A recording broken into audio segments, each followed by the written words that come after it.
देवता श्लोक।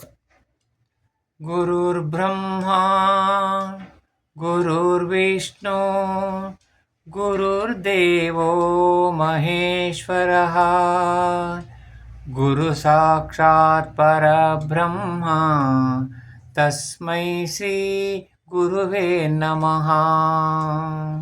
शुक्लांबरधरं विष्णुं शशिवर्णं चतुर्भुजं प्रसन्नवदनं ध्यायेत् सर्वविघ्नोपशान्तये।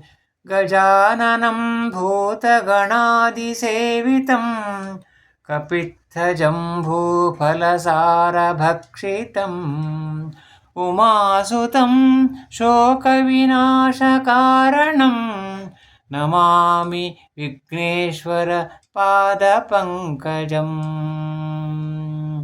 पद्मपत्रविशालाक्षी पद्मकेसरिवर्णिनी नित्यं पद्मालयां देवीं सा मां पातु सरस्वती।